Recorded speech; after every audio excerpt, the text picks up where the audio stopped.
Welcome to Scream Therapy. I'm your host, Jason Schreurs. In October of 2018, I found myself in the hospital, sitting across from a psychiatrist who was telling me I had bipolar.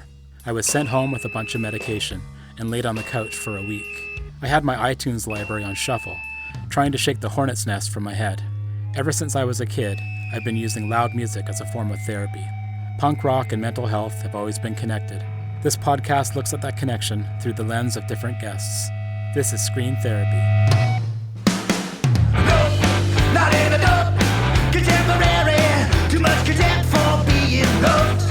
Without a rope that I could reach for, or when the times get weary, the well runs dry, the echo qualifies to the point where it's not fun. Why do some of the most kick-ass performers have stage fright?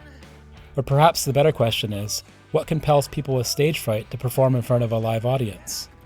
Jason Shevchuk is a Philadelphia punk scene mainstay and has been in bands like Kid Dynamite, None More Black, and his current project, Former Member. In addition to having intense physical symptoms before playing a show, Jason also lives with social anxiety. Recent studies suggest stage fright is a type of social anxiety rooted in the fear of judgment and rejection. So why do musicians with performance anxiety continue to perform? As cheesy as this sounds, it seems to be in the blood. The need for creative expression beats the phobia. Jason says anxiety hit him later in life. Perhaps his rapid-fire punk youth didn't leave room for social anxiety. According to experts, stage fright can come on suddenly or gradually, and can range from mild to severe. There's one thing I'm sure of. I'm glad Jason's able to play shows and inspire others to manage their own anxieties. There's that full circle of punk rock again.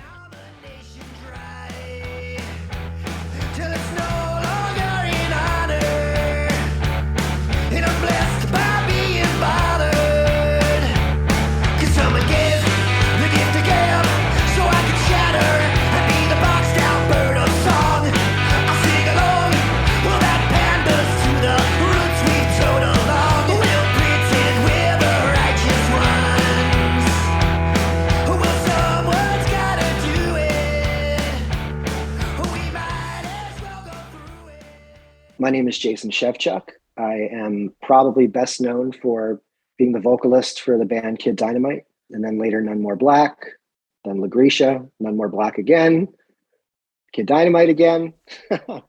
Currently doing a project called Former Member, as well as working on a new project with some friends of mine. That's hopefully going to get me back on the stage, hopefully sooner than later. As far as mental health issues, I'm a very anxious person, and anxiety has always kind of crippled me, and self-doubt has always kind of crippled me. I will choose to not do something because of just sheer fear of it just crushing me, which hopefully when the time comes to take the stage again, I have the tools that are going to prepare me for doing that without having like major stomach issues, shakes, sweats, all that good stuff. What are those tools? Preparation is, I think, the number one tool. Knowing that you're stepping up there, knowing that everything is where it needs to be. And when you're on stage and you screw up or you mess up, it's always your nerves, right? Like you have to get those in control. But if you're prepared, that kind of stuff can be mitigated. I never really had stage fright up until like probably when None More Black got back together the second time. We put out This Is Satire, then we kind of took like a long break. And then in 2009, we got back together. But the band was we were separated. Our drummer was in Florida, I was in New York and then back in Jersey. Paul's in New York, Colin's in Philly or Hawaii. So we didn't have that preparation. We would get together and practice 2 days before whatever shows we had lined up, and that would be it. Being on tour is much different because you're playing every day and you're practicing, but when your shows are so few and far between, it makes it really hard to confidently take the stage. Yeah, I was wondering about that because, in Kid Dynamite, you were jumping around and it didn't seem like you had any kind of fright at all. It was just very in your face. But then you're saying later in life, this became an issue for you. Was there any hints at that earlier, or was it just boom, all of a sudden No, I think it might be the fact that I just sang in Kid Dynamite. I didn't have an instrument to play with my hands while I was singing. Because so many things can really like affect your show, like the stage sound, how it's what you're hearing, whether you can hear your guitar or the drums or hear yourself singing. I mean, there's been shows where like if the stage sound is crappy or like if you get bummed out, it affects the entire vibe of the show. So I think not having those elements in Kid Dynamite made it easier for me. Have you thought much about the connection between the stage fright and anxiety as a mental health condition? No, no. It comes and goes. Like it's when I actually take the stage after that first song, I'm fine. It's like washes away. The adrenaline just kind of overflows and just wipes everything away. Yeah, because there's diagnosis category under anxiety called specific phobias, but it doesn't necessarily correlate with stage fright or performance anxiety, as they call it. It's interesting because the definition of a specific phobia is very much, does it incapacitate someone if they're exposed to the thing, whatever that thing is. The stage fright idea is very much compartmentalized to what you're saying. Okay, it's 5 minutes before I have to go on stage, go backstage and puke or whatever it is. So you said preparation is huge, but what are the feelings that come up? Can you feel it coming on, or do you get sort of blindsided by it? It actually starts like when you're pulling up to the show, there's all this stuff going through your head. Maybe there's some kind of neurotic thing too. Like, am I going to have time to change my strings? Am I going to have space to change my strings? Where are we going to eat? What am I going to eat? I don't want to eat anything too heavy because we're going on in a couple hours. It just slowly builds and builds and builds to the point where I do my warm ups and then I just do it. You said that you're quite an anxious person. How does that look other than the stage fright? I think I suffer from major social anxiety. I typically enjoy being by myself most of the time, doing things by myself. I'll go to a movie, I'll go to a show by myself and not think twice. And I know people do think that that's odd. Who'd you go to the show with? I just went by myself. That's odd. And it's not, doesn't feel odd to me at all. It's just something that I've always I just love doing things by myself. Yeah, fair enough. Do you have any Yeah, other phobias besides the performance stuff? Is there anything that has the same kind of intense feelings as that does? nothing more than just, regular anxieties that come through life. I have a family now and it's just this like, I have to provide. Am I going to be able to be the father that I want to be? Am I going to be able to be the husband that I want to be? And continue to keep doing that, continuing to play music while continuing the job that I have, because I'm in a very stressful line of work and just trying to fit all that in because the music really, I think, helps me be a better person. Like I'm much happier when I'm making music. And, with this new band that I'm doing, when I come home from practice, I'm like floored. I can't go to sleep. I have so much energy because it's just so good to be in a room with people again playing. So it comes and goes. Sometimes I just can't get to sleep at night just because I'm thinking about all of these things. There's always this talk about how punk rock is a phase, and you and I both know that's not the case. But yeah, having those feelings come back in swells and patterns over the years is pretty amazing. I think, you've been in it for a long, long time since you were a kid. And I'm wondering if you have thought about why that is, why you can still be like, I'm middle aged, I'm almost 50, and punk rock is just as important to me as it was when I first discovered it. Yeah, for me, it's all about making music. I don't know if I fall into the punk rock category these days. I mean, it's not for me to say, but my roots are metal and hardcore and punk. So I think like as long as I can keep making the music, I'm always going to be connected to it. If I stop making music, that's sort of my only connection. Maybe I'll go to a show once in a while, but I think the fact that I'm still making music is keeps me attached. I read an interview somewhere where you said happy songs are boring songs, which I thought was pretty great. I do still think that. I don't gravitate towards happy songs. I like songs that are angry and I like songs that are personal. I don't always have to connect with the topic of the song, but if I sense that it's coming from an honest place, that's what I love about it. And pop music in general is overly happy, and it's happy because it's happy sells. Does that apply to your own songs as well? Happy songs or boring songs? I don't really have any happy songs. Yeah, because I was going to say, there's so much joy in the music as well, the melody, and it's not like harsh and aggressive as much as there's a lot of Right. melody. So, how do you turn those intense emotions into the joy of it? The music isn't unhappy. The guitar parts don't come from an unhappy place. It's mostly the lyrics, right? The melodies, I find uplifting melodies to be great.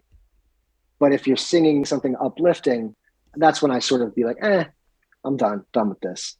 And that also points back to the idea of therapy. You know, you're working out your emotions, intense emotions in the songs.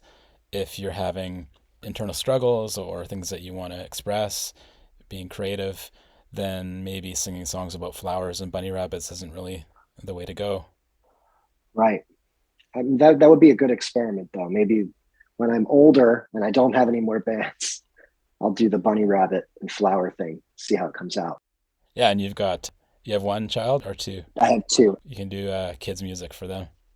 Just got to get on it though, That's true. before they get too old. I know you grew up on metal. I also did. I'm actually wearing a Voivod shirt right now. Nice. The idea of coming into the punk scene, gravitating towards that for whatever reason from metal to punk, and it happened to me as well. I mean, I kept my nose in metal all through my life as well, but I definitely had that switch from Metallica Slayer into, okay, here's skate punk, here's these things, Hmm. here's DRI and Corrosion of Conformity and all those bands. Do you think that you gravitated towards the punk scene, or did it gravitate towards you? I think I gravitated towards it because I had a bunch of friends in high school who were skaters and they were into hardcore. They were also into metal. We were in a bunch of classes together. Said, "Hey, listen to this, like Earth Crisis. Listen to Inside Out." And that stuff was like, "Whoa, this is kind of cool." And they're like, "Oh, these guys are straight edge. Oh, what's that? These guys are vegan. What's that?" You're kind of like taken from this epic, like metal was so epic when I was a kid. It was untouchable. If you wanted to go see these bands, you had to pay some money. They were putting on a show, like a spectacle.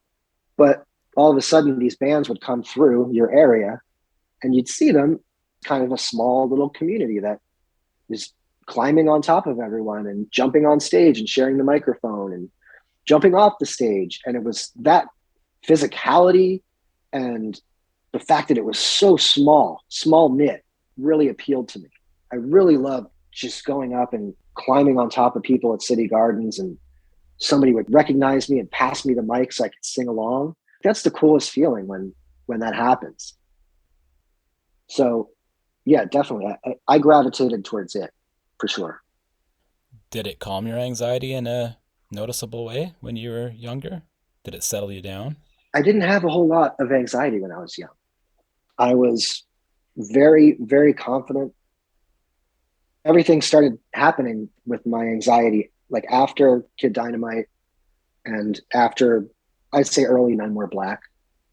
Do you think that you're running so hot that you didn't really have a chance to stop and either address it or even notice that it was there? Or do you think that it just came on and for whatever reason as you grew older? I think it just came on. It's possible that it was just there the whole time and I just was masking it some way or another. Or you were just so busy you didn't have time for it? Yeah, maybe. I found this interesting thing on your Bandcamp. It was on the Former Member Bandcamp, and it was by someone named Anarchist for Prez. This could go a number of directions, but it goes in a good direction. The person says, "It never ceases to amaze me how perfectly Jason Shevchuk manages to capture the tone and inner monologue of an aging punk rocker. Explosive at times, melancholic at other times, everything he touches turns to gold and helps get me through a high-stress job, daily grind, and parenting duties. His songwriting feels like it has grown with me over the past 20 plus years. Thank you for everything, Mr. Shevchuk." So That was nice. yeah, totally. And it's interesting because it does parallel your own life in some ways. My songs have always been autobiographical, right? I'm not going to write a new record without that approach. I write what I'm feeling. If I'm going through a particular struggle, I'll say this could be a good topic to write myself out. So I'm not going to approach songwriting from a political standpoint. And I'm not going to really try to go for any low-hanging fruit. I don't want to write about punk rock. I don't want to write about hardcore. I write about my life. This just happens to be my life. I'm an aging punk rocker, right? Who has a million more responsibilities than I had when I was in Kid Dynamite. I remember I would just come home from tour and just not have to worry about a thing. My rent's paid, take a couple of days off, go back to my part-time job, and then go back to band practice. That compared to what I'm doing now, it's apples and oranges. And a lot of artists talk about how they don't make art for an audience. They're not thinking about the audience when they make the art. They're doing art for themselves. But to know that you have that reach and that effect on people, how does that feel? It's nice. It's nice to, like, that comment is the greatest thing I could hear, because I'm not going to be the most popular musician. I'm not going to sell out venues. I do have people like that who will keep coming back to hear what I'm doing. Getting back to the stage fright, I'm interested to know, without going into any gory details, but how does that actually look? I've heard of people that, have to throw up backstage or whatever. For me, it was just all stomach issues. Even if I didn't eat anything, drink anything but water, it would just tear me into knots. My stomach would just start churning. And then I would just pace back and forth. I started bringing jump ropes to shows to kind of like release that energy. But like I said, it goes away once I face it and get through that first few minutes. It washes away. Did you see other people that were in bands over the years that you toured with or played with that had the same situation of the stage fright? Not that I know of, but I'm sure it was there. I probably wasn't paying attention, to be honest. I'm sure it's very common. Is there any other performance anxiety situations that you've been in, maybe with work and doing presentations, or was it specifically to do with playing in front of a crowd? I typically don't. I'm not a fan of attention. That could be a huge part of it. I don't want the spotlight. Sometimes I'm put in positions at work where I have to answer. People lean on me for answers for things. Like, I'm not that kind of a leader. I don't have that sort of bravado. So I do kind of clam up in those instances. There is a thread of talking about anxiety in your songs and your lyrics. I noticed especially No More Black stuff. There's a lot of references to anxiety struggles and getting through. Is that something that comes up quite a bit in your lyrics, even from back in the day, or is it just more to do with specific songs? The latter part of my catalog, I think, is rooted deeply in anxiety. The seeds of most of these songs are something that's bothering me, or something that I feel like I can't handle, or something that makes me angry. And that's definitely the seed to a lot of my topics.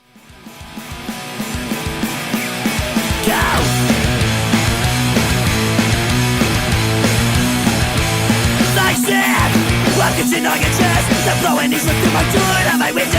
Hallucinating now, hating you and yours. Words, that's a hurt, that's a feel like. When you look back on former lyrics you've written, is there a new perspective on some things? Do you see little clues here and there?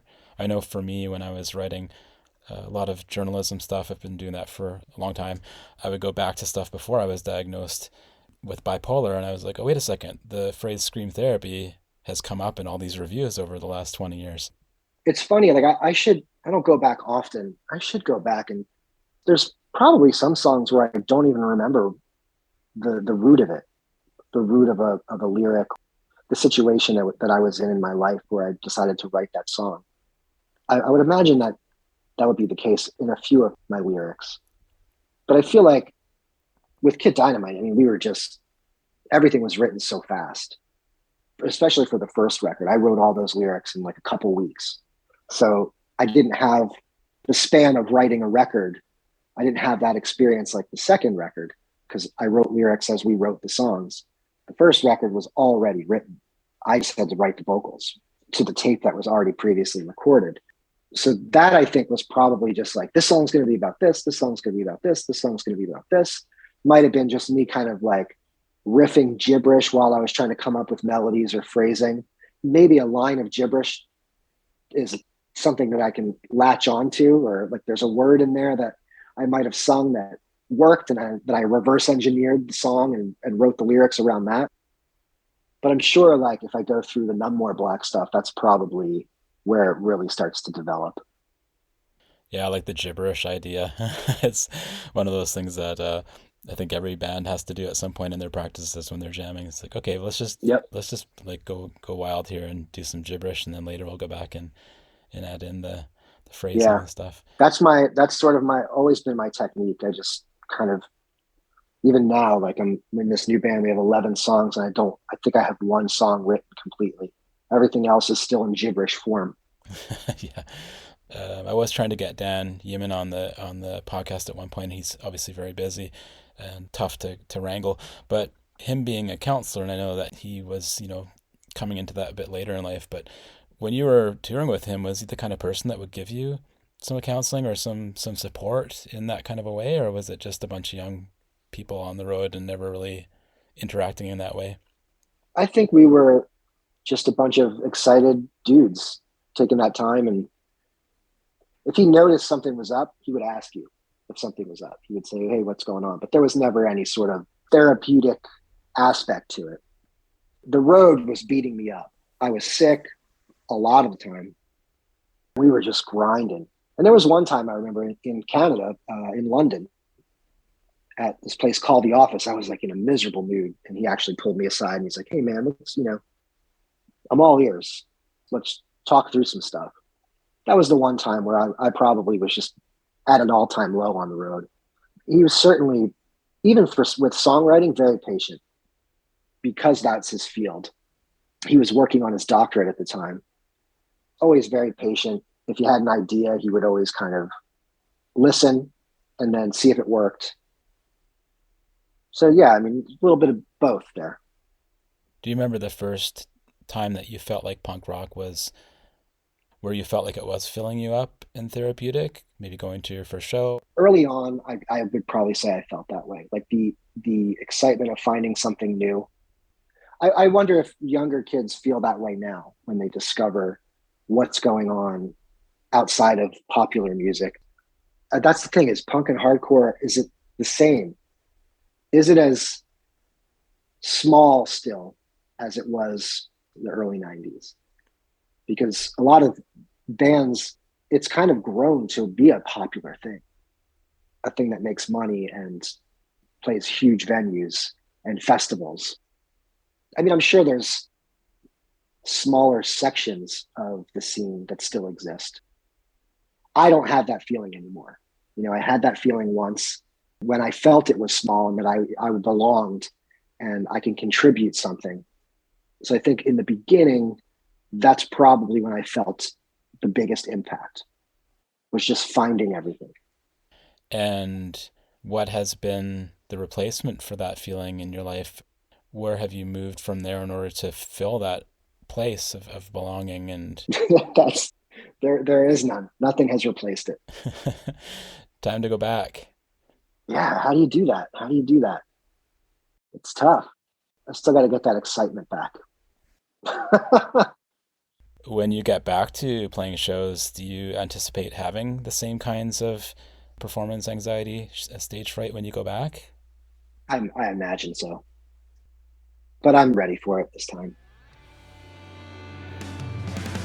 Riding over cracks on the ground, jumping corpses, looking through a void and avoiding my way through, ignoring all the past and shit, 'cause the fog line shifts, and before I even know it, I will recognize it.